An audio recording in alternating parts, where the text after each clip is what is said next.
예수님과 니고데모와의 대화를 몇 주간에 걸쳐서 지금 말씀을 통해서 보고 있는데, 이야기의 니고데모의 가장 커다란 그 문제의 핵심은 니고데모가 아직까지 진정으로 예수 그리스도 안에서 거듭난다는 것이 어떤 것인지를 모르고 있다는 것이죠. 그래서 예수님은 거듭남이 어떤 것인지를 설명해 주고 있고, 결국 하나님의 구원이 어떤 것인지를 정말 구체적으로 설명을 너무너무 명확하게 해주시고 있습니다. 그리고 이제 오늘 우리가 함께 읽은 그 내용은 바로 예수님께서 니고데모에게 하신 내용 중에 거의 결론 부분에 해당하는 내용이고, 지금 요한복음 3장 16절 같은 경우는 지난번 시간에도 말씀을 드렸지만 이 복음서의 정말 가장 짧고 함축된 요약이다, 이렇게 얘기할 수 있을 정도의 너무너무 중요한 말씀입니다. 그래서 우리가 노래로도 외우고 교회 학교 다닐 때 암송도 하고 뭐 이러면서 이 말씀을 우리가 늘 기억하고 있는 거죠. 하나님이 세상을 이처럼 사랑하사 독생자를 주셨으니 이는 그를 믿는 자마다 멸망하지 않고 영생을 얻게 하려 하심이라. 지난 시간에 제가 말씀드렸던 얘기는 하나님이 사랑하신 그 영역이 유대인, 바리새인들, 사두개인들에게 국한된 게 아니다. 니고데모에게 이 틀을 깨주는 것이야말로 너무너무 중요한 일이었기에 예수님이 이 말씀을 주셨고, 옆에서 이 말씀을 듣던 제자들도 사실은 굉장히 놀라운 말씀입니다. 그 당시에 유대인들은 이방인들에게는 구원이 없다고 생각을 했어요. 그래서 그들은 내가 유대인으로 태어난 것이 너무 감사합니다라고 감사의 기도를 했을 정도입니다. 그래서 그들이 기도했던 내용들을 보면, 하나님, 내가 이방인으로 태어나지 않고 내가 유대인으로 태어난 것이 감사합니다. 내가 여자로 태어나지 않고 남자로 태어난 것이 감사합니다. 뭐 이런 기도를 드렸을 정도입니다. 왜냐하면 유대인들에게 그만큼 이방인들에 대한 선입견, 그리고 하나님이 우리를 위해서 오셨어. 특히 나 같은 유대인을 위해서 오셨어. 유대인 남자를 위해서 오셨어. 유대인 남자들 중에서도 특별히 율법을 너무나도 소중하게 여기는 우리 바리새인들은 하나님께서 더 많이 사랑하실 거야 라는 어리석은 생각을 갖고 있었다는 거죠. 그런데 예수님의 핵심적인 내용이 뭡니까? 하나님이 예수님을 보내신 이유, 독생자를 보내신 이유가 뭐예요? 세상을 이처럼 사랑하사. 그러니까 하나님의 사랑은 세상을 향해 있어요. 그러니까 우리가 선교적 사람이 되어야 한다는 그 명확한 이유도 하나님이 바라보시는 부분을 같이 볼 수 있어야 된다는 거예요. 많은 사람들이 아직도 우리 안에 우리의 시선이 머물러 있어요. 그러면 안 됩니다. 하나님의 시선에 나의 시선이 다 있어야 되거든요. 하나님이 세상을 사랑한다라는 얘기는 세상을 구원하기를 원하신다는 얘기예요. 그리고 하나님의 시선과 우리의 시선이 만난다는 얘기는 우리도 역시 하나님의 구원 계획에 동참해야 된다라는 얘기입니다. 그래서 늘 제가 교회라면, 교인이라면 선교적 사명을 늘 갖고 있어야 된다. 교회라면 선교적 교회가 되어야 한다. 바로 그것은 세상을 구원하시기 위한 하나님의 그 마음에 우리의 마음이 다 있어야 된다라는 이야기를 드리는 겁니다. 그래서 우리가 어떤 생각을 하건, 어떤 행동을 하건, 어떤 행위를 하건, 어떤 말을 하건, 또 어떤 기도를 하건, 또 어떤 찬양을 하건, 우리는 늘 하나님께서 사랑하시는 이 세상을 구원하기 위한 노력, 여기에 마음을 기울이고 있어야 한다는 겁니다. 이것이 사실 부활하신 예수 그리스도께서 제자들에게 주신 지상 명령이기도 해요. 온 유대와 사마리아와 어디? 땅끝까지 이르러서 뭐가 돼요? 내 증인이 되라고 얘기를 하신 거니까. 이거는 제자들뿐만 아니라 오늘 이 땅을 살고 있는 우리에게도 동일하게 주어진 미션입니다. 그러니 여러분, 하나님이 바로 우리를 사랑하시지만 우리를 넘어서 궁극적인 목표가 세상에게 있음을 여러분 반드시 기억하시기를 바랍니다. 16절에 너무너무 중요한 얘기가 뭐냐면, 그러면 하나님께서, 예수 그리스도께서 이 땅에 오신 목적이 무엇이냐? 하나님께서 예수 그리스도를 통해서 이 땅에 이루고자 하시는 목표가 무엇이냐? 바로 그리스도 성육신의 그 의미가 무엇이냐라고 했을 때, 명확하게 16절에 그 이야기가 전달되어 있죠. 그거는 뭐예요? 이는 그를 믿는 자마다 멸망하지 않고 영생을 얻게 하려 하십니다. 이 말씀이 우리에게 너무 소중한데요. 반복해서 15절 이어서 반복해서 또 이 말씀을 주고 있죠. 그러면 멸망과 영생, 멸망하지 않고 영생을 얻게 하려 함이라. 자, 이 얘기는 뭐냐면 세상을 살아갈 때 두 가지 선택지밖에 우리에게 없다는 거예요. 그 중간에 어디 있을 때가 없다는 거예요. 멸망하든지 아니면 영생을 얻든지. 이게 이 땅을 바라보는 분명한 명확한 하나님께서 우리에게 주신 끝이에요. 그러니까 어디 중간에 어설프게 걸쳐 있다가 눈치 봐갖고 줄 서갖고 난 어디 잘 서야지, 이거 안 된다는 거예요. 이거 안 된다. 예전에, 지금도 뭐 캐톨릭에서는 믿는 사람들이 있기는 한데 연옥설이라는 게 있어요. 연옥설이 뭐냐면 사람이 죽으면 우리는 이제 하나님의 심판의 자리로 가서 천국과 지옥으로 가는 것이 이제 기독교 정통 교리인데, 그 전에 어디에 있느냐? 연옥에 있는 거예요. 연옥에. 그 연옥에 가서 거기서 또 한 번의 기회를 얻을 수 있다. 면죄부를 판 이유도 바로 그러한 교리를 만들었기 때문에 그래요. 그냥 지옥에 갔으면 지옥에서 끌어올려지는 이런 건 없어요. 그러니까 중세 때 신부들이 면죄부를 팔 때도 그렇게까지는 얘기를 안 해요.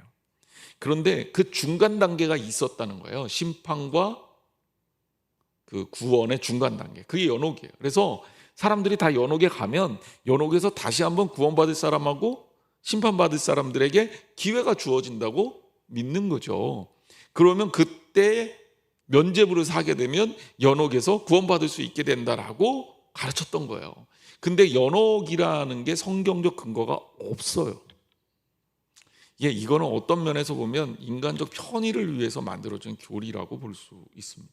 그러니까 이런 교리는 우리가 100% 믿을 수 없습니다. 그러니까 무슨 얘기냐면, 제가 늘 얘기하잖아요. 교회 전통 좋아요. 또 교회 전에 내려오는 전설 같은 그런 이야기들 좋아요. 성자들의 이야기 좋아요. 하지만 하나님께서 우리에게 주신 것은 말씀이에요. 그러니까 이 말씀을 붙들고 말씀만을 믿으셔야 돼요. 나머지는 그냥 열어두세요. 그럴 수도 있는 거예요. 근데 절대적 진리가 될 수는 없어요. 그러니까 그거에 대해서 우리가 이거는 맞아, 이건 틀려, 이런 판단을 할 필요가 없어요. 우리가 확실하게 아는 것은 하나님께서 주신 이 말씀 안에서 해석하면 돼요. 그래서 성경에 연옥이라는 개념 자체가 없기 때문에 교회 전통에, 물론 그 초대교회 당시부터 이 교회가 제도화가 되면서 많은 사람들이 주장했던 설이지만 이거를 굳이 우리가 받아들일 필요는 전혀 없고, 명확하게 성경에 멸망 아니면 영생 딱 구별이 되기 때문에 우리가 여기서 연옥설을 대입해 갖고 그 애매한 위치를 우리가 받을 필요는 없다는 거예요. 분명하죠. 하나님의 목표는 뭐예요? 멸망받는 게 아니라 영생에 있다. 자, 또 하나 우리가 생각해야 될 것이 뭐냐면, 보통 이단들과 사이비 종교들에서 심판을 굉장히 많이 강조합니다. 심판을 아주 많이 강조해요. 이게 정통 기독교보다 훨씬 더 많이 강조해요. 왜 그럴까요? 이 똑같은 예가 이제 마케팅 기법에 나오는데요. 여러분 어디 그 홈쇼핑 같은 데 보면 밑에 뜨잖아요. 몇 개 남았다. 몇 분 안에 사야 된다. 매진 임박. 이거 다 믿으면 안 됩니다. 다 믿으면 안 돼요. 그러니까 그게 물론 공정거래위원회 이런 데서 너무 과도하게 거짓말을 쳐서 구매를 유도하면 위험하겠지만, 매진 임박이라는 기준이 뭡니까? 1개 남았으면 매진 임박 이래도 되겠지만 300개 남아도 매진 임박 쓸 수 있는 거예요. 우리가 그런 얘기를 들으면 마음이 어떻게 돼요? 급해져요. 빨리 사야 될 것 같아요. 그죠? 근데 놀랍게 사고 나면 그 다음날 더 좋은 상품은 더 많이 세일해. 그런 경우 봤잖아요. 그죠? 마지막 세일. 그런데 그거 마지막 세일인데 다음 날은 더 큰 세일을 해. 그러면서 우리가 이 상술에 속는 겁니다. 사람은 위기감을 느끼면 이성을 잃고 감정적인 행동을 해요. 그러니까 이단들이요, 감각적으로 그걸 이용하는 거예요. 그래서 자꾸 심판과 지옥을 강조하게 되면 이게 휘둘리게 되는 거죠. 뭔가 큰일 날 것 같은. 물론 여러분, 우리 안심하고 있으라는 얘기를 하려는 게 아니에요. 제가 심판 안 받을 테니 걱정하지 말라는 얘기를 하려는 게 아니에요. 근데 여러분, 하나님 믿으면 불안해하지 말아야죠. 그렇잖아요? 예수 그리스도를 믿으면 여기 나오잖아요. 그를 믿는 자마다 조건은 다 하나밖에 없어요. 조건이 뭐예요? 믿는 자마다. 다른 거 필요 없다는 얘기예요. 다른 거는 그냥 있으면 좋고 없으면 할 수 없고 뭐 이런 거예요. 그런데 믿음은 필수적인 거예요. 무엇을 위해서 필수적인 거냐? 영생을 위해서, 구원을 위해서. 이거는 잊지 말아야 돼요. 그러니까 우리가 믿는다면 심판은 두려워할 필요가 있다 없다? 없다. 세상엔 두 가지밖에 없다니까요. 멸망 아니면 영생이에요. 제가 이승문 목사가 하는 얘기가 아니라 성경 말씀 그대로 읽어드리는 거예요. 멸망하지 않고 영생을 얻는다. 이건 멸망 아니면 영생 두 가지밖에 없다는 거예요. 그러면 여러분 예수 그리스도 믿으면 영생할 수 있어요. 그럼 여러분 예수 그리스도 믿습니까? 정말이죠. 그게 확실하면 멸망은 걱정하지 않아도 되는 거예요. 그러면 이 명확한 진리를 우리가 깨달으면 두려워할 이유가 없는 거죠. 그런데 이단들은 여기에 자꾸 뭘 더 붙여. 면죄부 파는 것처럼 마치 전 재산을 다 팔고 우리 어디 공동체로 들어와야 된대. 어디 섬에 가서 우리끼리 따로 살아야 된대. 신천지 아니면 구원을 못 받는데, 제가 14만 4천도 얘기해드렸죠. 의미 없는 숫자라고. 12 곱하기 12 이렇게 해서 나온 게 144고 그거의 확대판이 14만 4천이라고. 이거는 많다는 얘기지 숫자로 14만 4천 등 셀 거 아니라고. 안 믿는 얼굴인데 진짜 그래요. 여러분 생각해 보세요. 하나님이 14만 4천 등하고 14만 4천 1등하고 딱 잘라서 14만 4천 등까지만 구원하고 너는 안 돼 이럴 거예요. 뭐 마트에서 수박 파는 것도 아니고. 왜 마트에서 수박 폭탄 세일 막 이런 거 하면 줄 서서 막 사가잖아요. 근데 내 앞에서 딱 끊기면 얼마나 속상해요. 한번 여러분 그런 경험들 있으셨을 텐데 그럼 얼마나 화가 나요. 저는 아예 줄을 그 다음부터 안 서요.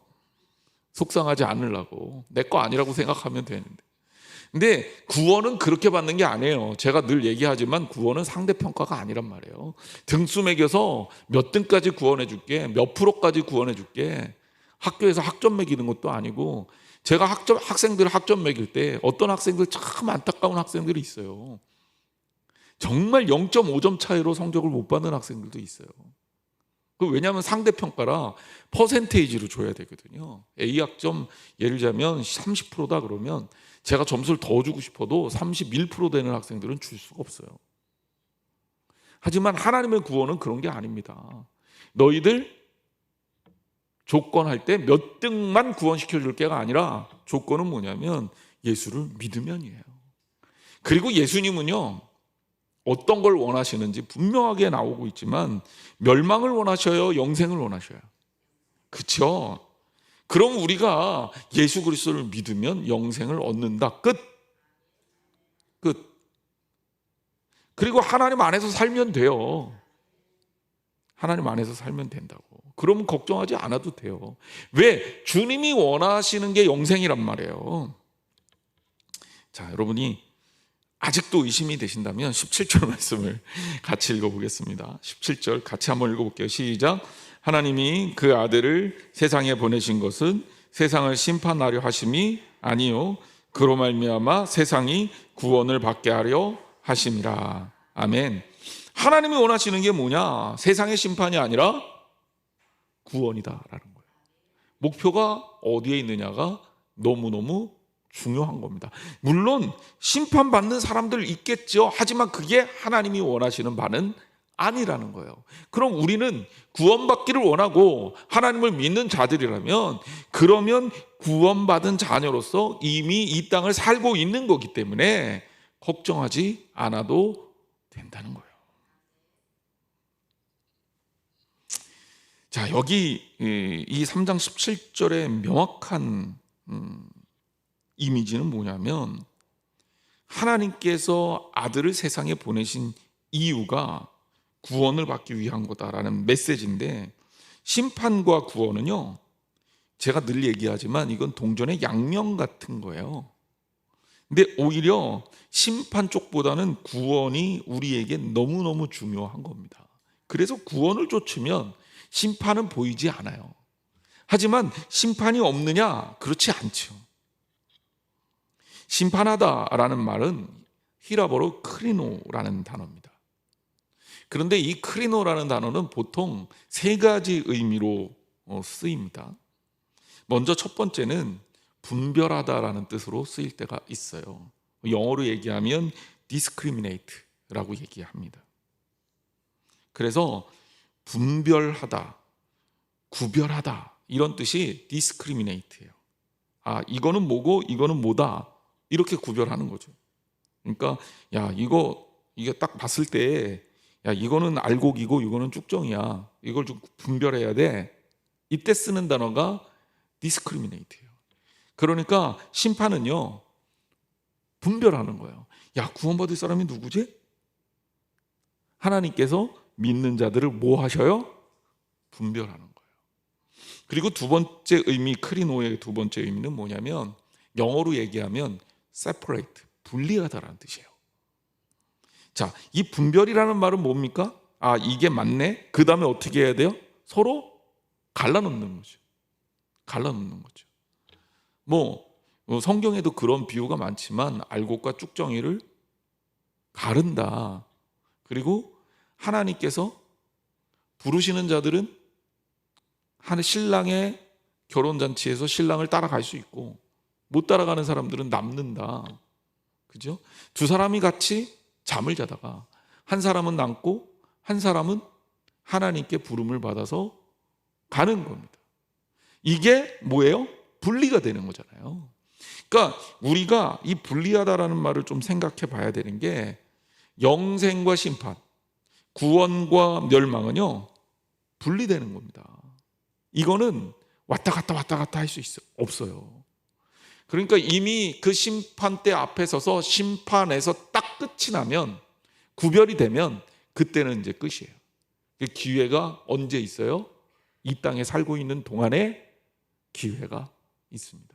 그러면 엿장수들이 날이면 날마다 오는 게 아닙니다.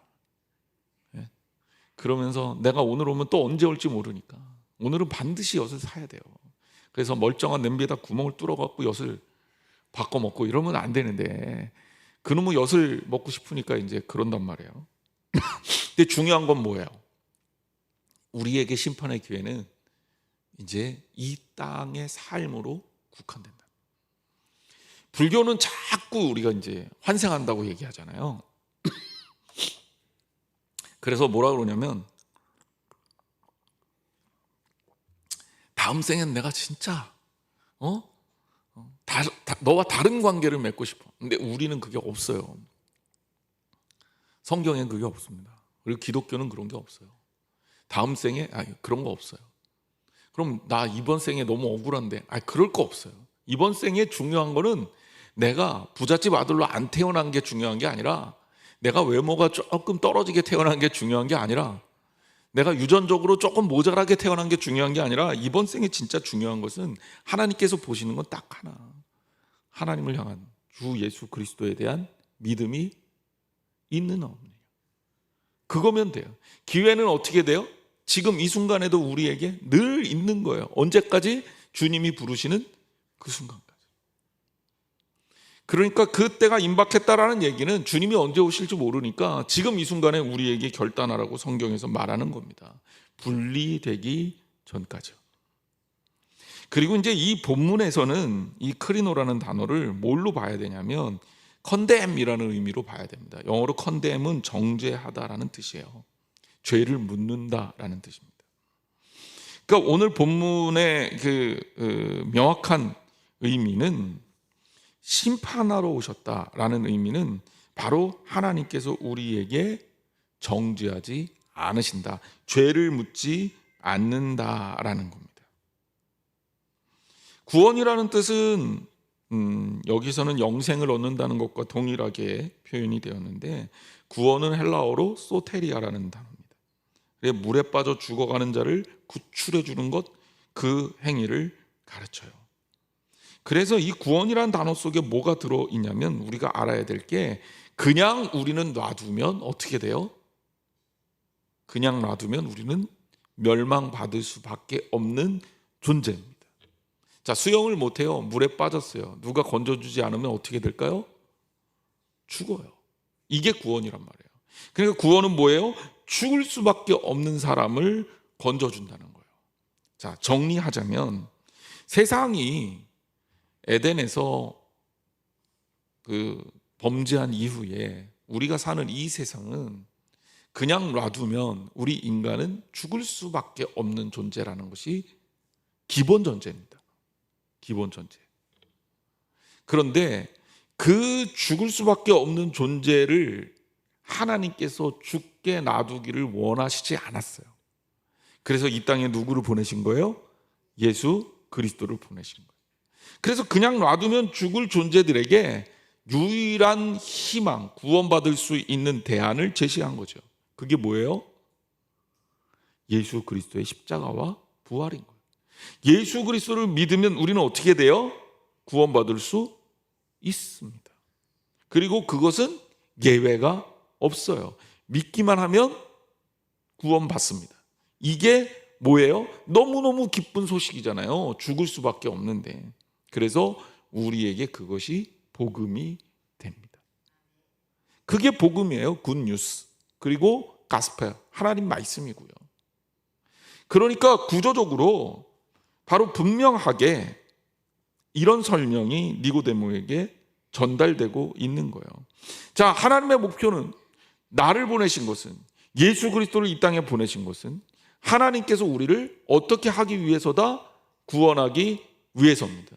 예수님께서 이 땅에 다시 오신다면 예수님의 목적은 우리를 구원하기 위해서예요. 우리가 죽기를 원하지 않으셔. 하지만 어쩔 수 없이 심판받는 사람들이 있겠죠. 하지만 하나님의 원하심은 우리를 정죄하지 않고 우리를 구원으로 이끌어 주시기 위해서 오시는 거예요. 그럼 우리는 어떻게 해야 됩니까? 우리에게 있는 기회 동안에 구원받는 자를 늘려 나가야 되겠죠. 이게 하나님의 백성들의 뭐예요? 사명인 거예요. 이 땅에 우리가 존재하는 근본적인 이유인 거예요. 크리스찬의 목적인 거예요. 저는 조금 뭐라 그럴까, 다른 사람들 일에 간섭하는 거를 그다지 좋아하지 않는 성격을 가지고 있고요. 또 하나, 저는 뭐 하나 집중하면 그 주변이 잘 안 보여요. 이제 그래서 지나가다가 딴 생각하면 사람들도 잘 못 알아보고요. 제가 혹시라도 못 알아봐서 목사님이 나 모르는 거 아니야? 목사님 나 싫어하는 거 아니야? 오해하지 마세요. 원래 그렇게 생겨 먹었어요. 우리 가족들이 지나가도 못 알아봐요. 심지어. 그건 제가 인식장애가 있는 게 아니라 원래 이렇게 뭐 하나 생각하면 그래요. 옆에서 우리 아내가 아무리 시끄럽게 나를 불러도, 애타게 불러도 못 알아들어요. 그래서 이게 이제 저한테 되게 좋은 거는 집중력이 좋기 때문에 주변이 아무리 시끄러워도 저는 내가 할 일을 할 수가 있는 장점이 있는 반면에, 그래서 반대로 저는 되게 눈치가 없고, 굉장히 주변의 변화에 대해서 둔감한 사람입니다. 저는 목사인 아버지 밑에서 자란 목사의 아들로 컸습니다. 그러면서 부모님은요, 제가 어렸을 때부터 목회자가 되기를 원하셨어요. 저희 집에 이제 저와 제 동생 둘이 있는데, 우리 어머니 기도 제목이 첫째 아들은 하나님께 드리고 둘째 아들은 세상을 위해서 쓰임받게 하겠다. 이게 우리 어머니의 소원이었고, 결국은 그 어머니의 기도 제목 때문에, 저희 아버지와 어머니의 기도 제목 때문에 제가 어렸을 때부터 원치 않는 길로 와서 결국은 이렇게 질질 끌려와서 오늘 이 자리에 있게 됐습니다. 근데 어떻게 보면 어렸을 땐 되게 억울하다는 생각을 했어요. 왜냐하면 저는 그런 생각을 늘 하거든요. 내 일도 나한테 버겁고 내가 하고 싶은 거 일 하는 것만 해도 나는 너무너무 시간이 아깝고 모자라고, 제가 정말 관심도 많고 호기심도 많고 하고 싶은 것도 많고, 그래서 정말 어떻게 보면 이것저것 다 손대는 편이에요. 궁금하면 못 참아요. 그래서 이제 그런 거 하다 보면 시간이 막 이제 모자르죠. 그런데 제가 목회를 하다 보니까 이 목사는요, 직업적으로, 직업이라 그러면 좀 그렇지만 그 직위 자체가 다른 사람들에게 끊임없이 관심이 있어야 돼요. 그러니까 하나님이 제가 제일 못하는 거를 시키셨다라는 생각을 아직까지도 지울 수가 없어요. 그러니까 저는 가끔 그런 생각을 하거든요. 아, 세상을 살면서 내 문제만 가지고 좀 고민을 하면 좋겠다. 그런데 목사는 그것만 가지고 되지 않죠. 끊임없이 교인들 생각해야지, 교회 생각해야지, 또 세상을 생각해야 돼요. 근데 요즘에 들어와서 제가 느끼는 게 그게 맞는 거다라는 생각이 들어요. 왜냐하면 내가 목사기 때문이 아니라 내가 크리스찬이기 때문에. 전엔 그걸 잘 몰랐던 거죠. 그래서 제가 농담처럼 얘기하지만 그냥 나 혼자 잘 먹고 평범하게 잘 살래, 그래서 여자 고등학교 영어 선생님 되는 게 제 목표였다 그랬잖아요. 그런데 그게 아니라 이제는 우리는 나를 위해 사는 삶이 아니라 하나님의 뜻을 위해 사는 사람이고, 하나님의 뜻을 위해 살려면 우리 공동체, 그것을 넘어서 세상에 관심을 끊임없이 가질 수밖에 없다라는 겁니다. 그래서 이 심판과 구원에 대한 메시지를 우리가 제대로 이해해야 되는데, 그곳에서 내가 심판을 안 받는다 이걸로 만족하는 게 아니라 내게 주신 소명이 무엇이고 사명이 무엇인지를 분명하게 인지할 필요가 있다라는 거예요. 제가 그래서 여러분들에게 끊임없이 선교라는 측면을 얘기하는 겁니다. 그래서 말 한마디를 하더라도, 행위 하나를 하더라도 하나님이 기뻐하시는 삶을 살려면 그것이 하나님의 선교에 다 있어야 된다라는 거예요. 자, 18절 말씀으로 갑니다. 그를 믿는 자는 심판을 받지 아니하는 것이요 믿지 아니하는 자는 하나님의 독생자의 이름을 믿지 아니함으로 벌써 심판을 받은 것이니라. 자, 이게 18절이 사실은 우리한테 이해하는 게 쉽지가 않습니다. 이거를 잘 설명을 해드려야 되는데, 자, 일단 우리가 확인할 거, 아까 계속 이어졌지만 그를 믿는 자는 심판을 받지 않습니다. 그 여기에 심판이라는 말은 제가 얘기했듯이, 아까 힌트를 줬듯이 이 본문에서는 하나님의 정죄를 받지 않는다, 이렇게 해석해야 맞아요. 왜냐하면 대부분의 영어 성경에서는 이 심판을 judge라는 단어를 쓰지 않았어요. 여기에서 쓴 단어가 condemn이라는 단어를 썼습니다. 그래서 뭐 영어 성경 예를 들자면 킹 제임스 버전이나 뭐 뉴 인터내셔널 버전인 NIV, 그 다음에 잉글리시 스탠다드 버전, RSV 버전, 이거 다 condemn이라는 단어를 썼거든요. 그러니까 아까 제가 심판이라는 단어를 설명을 드리며 크리노라는 단어가 세 가지의 뜻으로 쓰이는데, 제가 세 가지 설명드렸죠.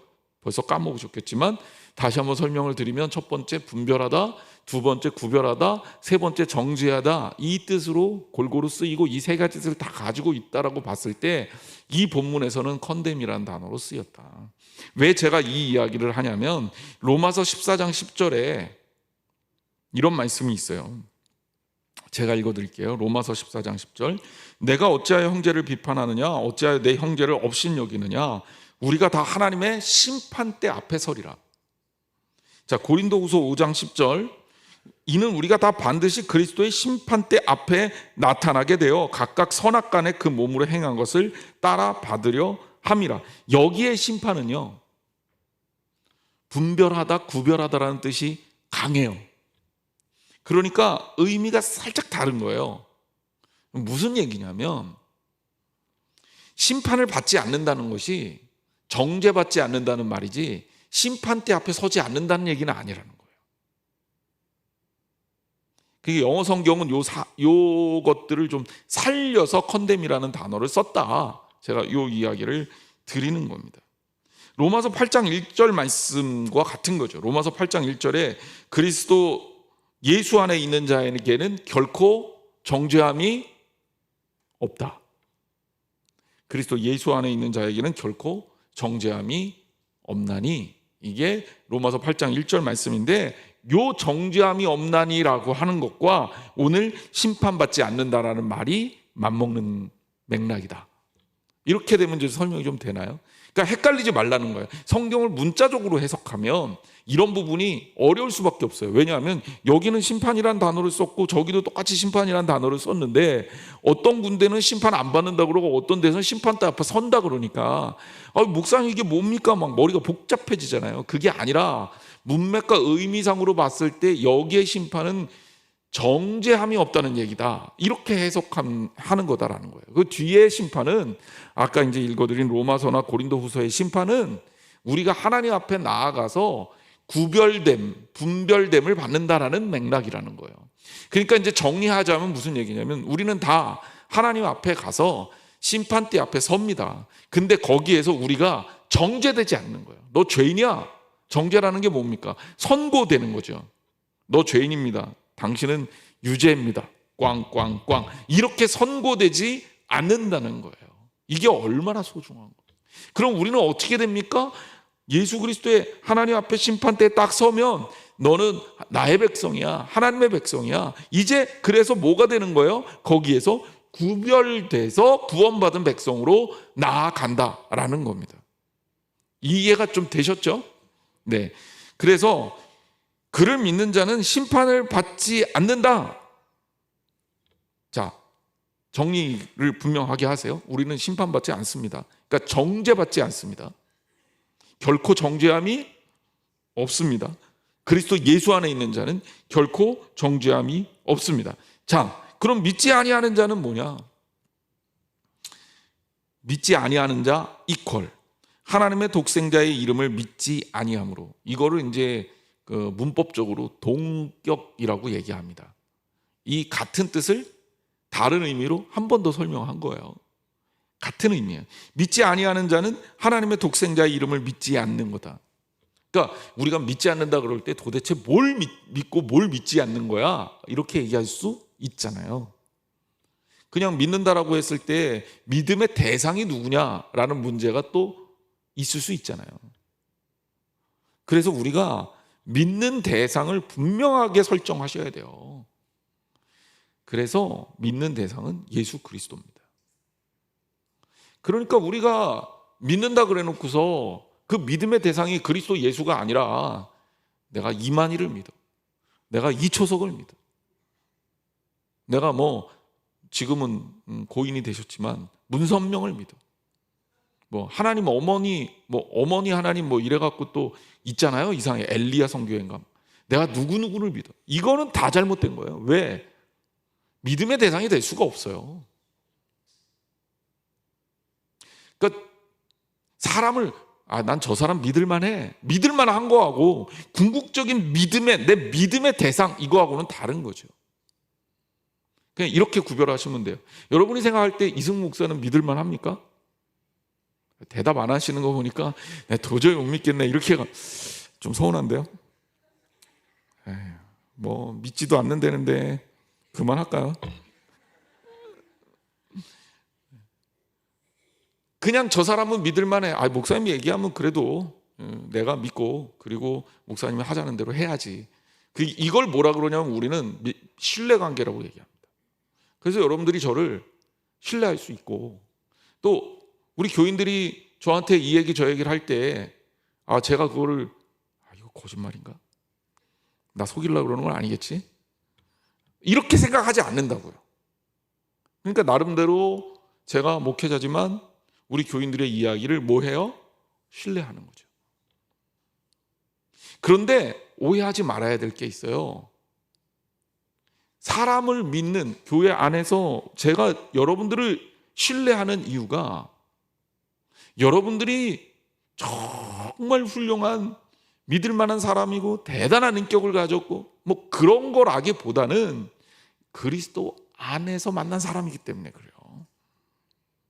여러분들이 저를 믿을 만한 사람이라고 여기는 이유가 인간 이승무에 대해서 여러분들이 사실은 낱낱이 다 알겠습니까? 하지만 제가 그리스도 안에서 예수 그리스도의 말씀을 대언하는 목회자이기 때문에 그런 거잖아요. 그러니까 우리는 사람을 신뢰하는 것 같지만 본질적으로 우리는 사람을 신뢰하는 게 아니라 우리의 관계를 만들어 주신 그리스도 예수를 신뢰하는 것이어야 된다. 이 믿음의 대상이 사람이 되면 100% 다 잘못됩니다. 그래서 이단과 이단이 아닌 것과 구별하실 때 여러분들이 사람이 예수 그리스도의 자리로 대치된다, 그러면 거기는 무조건 버리셔야 돼요. 어디 기도원 갔더니 기도원 강사가 그런 비슷한 얘기를 하더라, 그럼 가지 마세요. 좋은 복음일 수가 없습니다. 제대로 된 복음일 수가 없어요. 왜? 그거는 하나님께서 원하시는 게 아니에요. 나한테 돈 가져오면 내가 구원해 줄게, 내가 문제 해결해 줄게, 내가 기도해 주면 다 나아, 기도해 주면 해결돼, 다 거짓말이에요. 다. 본인이 기도해 줘서 해결되는 게 아니라 예수님조차도 내 믿음이 너를 구원하였느니라 그랬는데 어떻게 사람이 그 능력을, 예수 그리스도의 능력을 갖고 휘두릅니까? 그거는 있을 수 없는 일이에요. 있을 수 없는 일이니까 그런 것들에 현혹되지 마세요. 그리고 순간적으로 부분적으로 마치 그게 그럴듯해 보여도 결국은 하나님 편에서 옳지 않은 건 무너지게 돼 있습니다. 초대교회 때부터 이단들은 계속 사람과 또 다른 상징물들을 그 사람의 자리로 하나님의 자리로 자꾸 대치시켰습니다. 본인이 좀 애매하면 어떤 상징물을 숭배하게 만들어서 그 상징물을 통해서 통치하는 거죠. 그러나 그것은 결코 복음이 될 수 없다. 우리가 구원받으려면 무엇만 믿어야 되느냐? 예수 그리스도를 믿는 거다. 본문에 의하면 하나님 독생자의 이름을 믿는 것, 이게 핵심이다라는 거예요. 근데 이거 믿지 않으면 그러면 심판을 어떻게 한 거다? 받은 거다. 이것도 이제 조금 어려운데 케크리타이라는 헬라어입니다. 근데 이게 시제로 따졌을 때 심판을 받을 것이 아니라 심판을 받은 거예요. 그럼 이거를 어떻게 받아들여야 되느냐? 하나님 믿지 않는 사람들은 기회는 아직 있지만 지금의 삶이 정죄된 삶으로 살아가고 있는 겁니다. 여러분, 희망을 가지고 사는 거하고 희망이 없이 사는 거하고는 오늘의 삶이 달라질 수밖에 없어요. 자, 우리가 이제 점심시간 다 됐어요. 이따가 점심시간 되면 나는 밥을 먹을 거야. 그럼 내 배고픈 게 충족될 수 있어요. 그러면 점심시간 때까지 내가 참고 견딜 수 있어요, 없어요? 있죠. 근데 나는 점심시간이 돼도 밥을 못 먹어. 계속 배가 고파. 앞으로도 계속 배가 고플 예정이야. 그러면 오늘을 살면서 얼마나 괴롭겠습니까? 배고픔이 가중되겠죠. 제가 가벼운 주제 가지고 얘기하니까 이해가 안 되나 본데요. 여러분, 우리 몇 년 후면 죽어요. 죽으면 끝이래요. 희망이 없어요. 그 마음을 가지고 오늘을 사는 사람들의 마음은 오늘이 어떨까? 야, 1살 더 먹었네. 생일 지났는데 나 이제 1살 더 먹었네. 야, 이제 나는 언제까지 살까? 나는 나이 먹는 게 무서워. 두려워. 어떡하지? 이 마음을 가지고 사는 사람하고 하나님이 나를 부르신다는 것에 대한 확신을 가지고 그 확신을 가지고 오늘을 사는 사람하고 나는 오늘 천국을 향해서 한 발자국 가는 사람하고 나는 오늘 지옥을 향해서 한 발자국 가는 사람하고 지금의 삶이 같아요, 달라요? 완전히 다른 거예요. 완전히 다른 겁니다. 완전히. 판도라가 상자를 딱 열었잖아요. 거기에 온갖 나쁜 것들이 다 나오잖아요. 그리스 신화에. 그러다 맨 마지막에 뭐가 나와요? 희망이 나온다고요. 아, 그리스 신화 안 읽어보셨네. 희망이 나오면서 그 그리스 신화에서 이 판도라의 상자가 주는 그 핵심적인 이유는 뭐냐면 부정적인 것들이 많지만 그래도 희망이 있다면 우리 괜찮다. 그게 우리의 삶을 얘기하는 거예요. 근데 예수 그리스도를 제외하고 예수 그리스도를 배제하고 우리가 이 땅에서 희망을 찾을 수 있느냐? 없습니다. 그러니까 그 헛된 것들에게 불합리한 소망을 가지고 있는 이 땅에 죽을 사람들은 이미 심판으로서의 심판된 삶을, 심판받은 정죄된 삶을 살아가고 있는 거죠. 그래서 사도 요한은 심판을 받은 것이니라 라고 아예 완료형으로 규정을 짓고 있다는 거예요. 매일매일의 삶이 기쁨이 될 수 있는 저와 여러분이 되시기를 주님의 이름으로 축원합니다. 최근에 어떤 글을 읽었는데 제가 그 글쓴이에 대해서는 기억이 잘 안 나는데 이분이 이제 암 환자예요. 그래서 사형 시한부 인생 진단을 받고 사망 진단을 받았어요. 이제 삶이 몇 달 안 남았어요. 보통 그런 경우에 사람들이 절망하죠. 왜? 삶이 비극적이라고 생각해요. 나는 이 땅에서 삶이 얼마 안 남았다. 그럼 이제 막 진짜 매일매일이 너무 슬프죠. 근데 이분은 그런 얘기를 하는 거예요. 자신은 오히려 삶이 너무 찬란하다는 거예요. 눈이 부실 정도로 찬란해졌다는 거예요. 내가 아프고. 어떻게 그럴 수 있을까? 내가 하나님의 부름을 받는 그 날이 다가왔다라는 것, 그것이 나를 찬란하게 만들고, 두 번째는 내가 누군가가 이렇게 살아있다는 그것만 봐도 너무 아름답게 느껴진다는 거죠. 내게 주어진 시간들을 정말 소중하고 값지게 사용해야겠구나라는 결심이 들었다는 겁니다.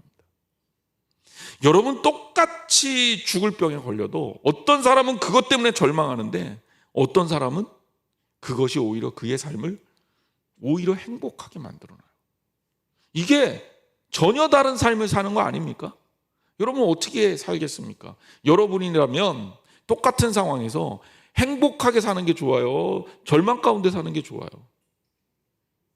그렇죠? 우리 하나님께서 부르실 날이 길게 잡아봐야 앞으로 100년 안 남았어요.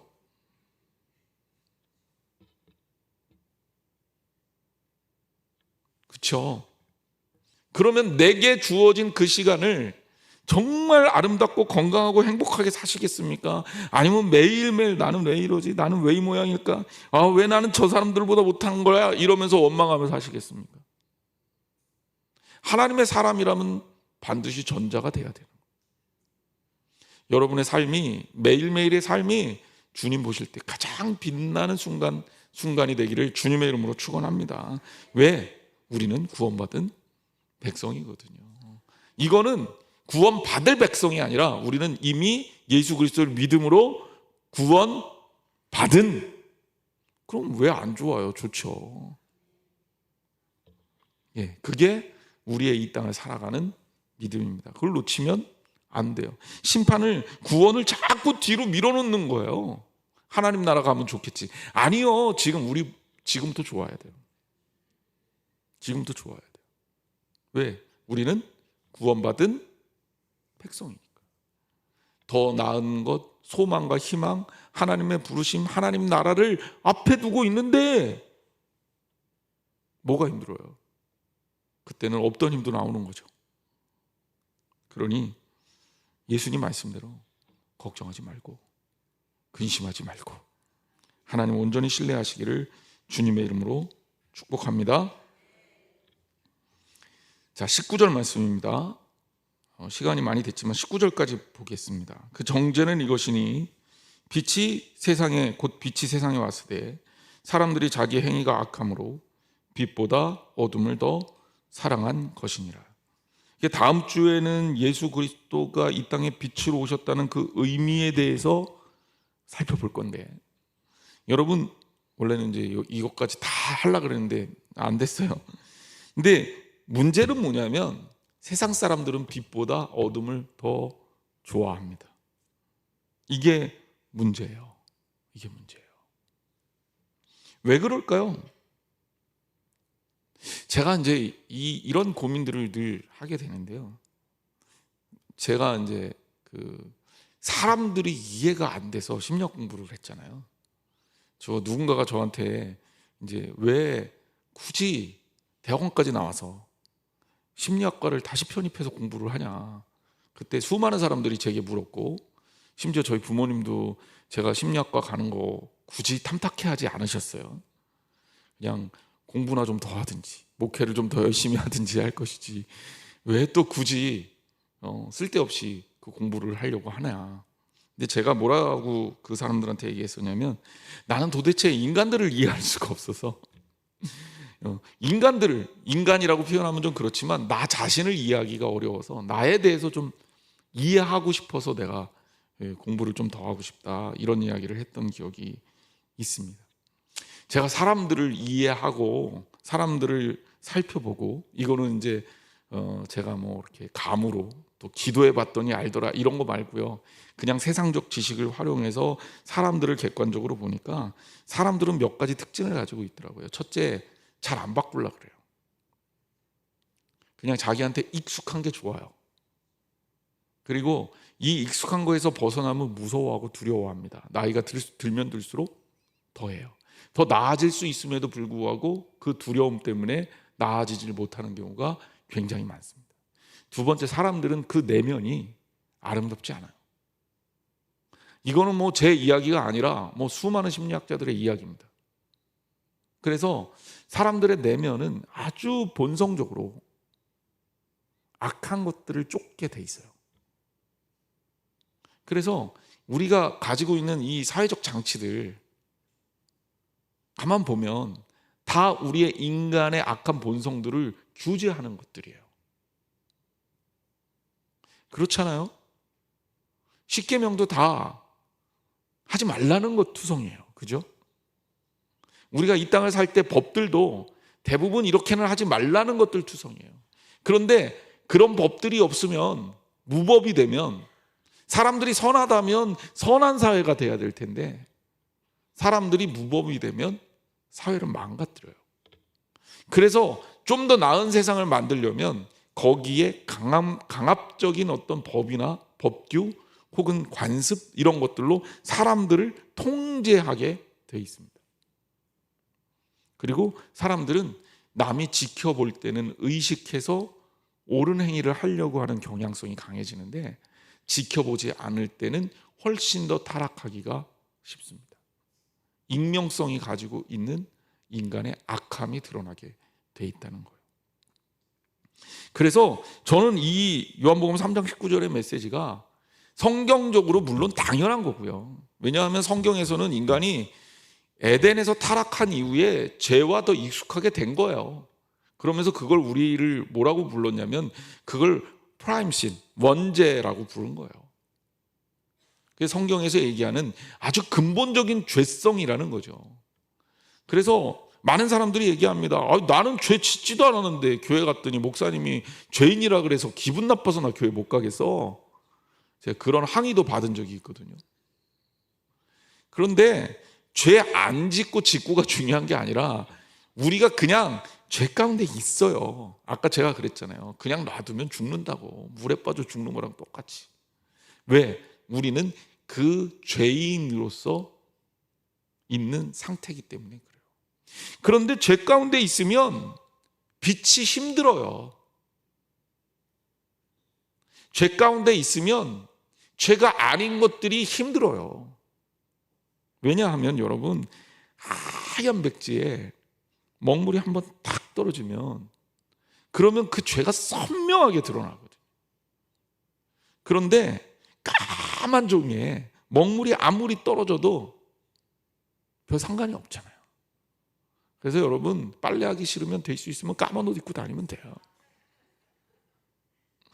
이제 까만 옷도 먼지가 조금 티가 나니까 그냥 회색 계열, 세차하기 싫은 분들은 뭐 그런 색깔 사서 차 타고 다니면 돼요.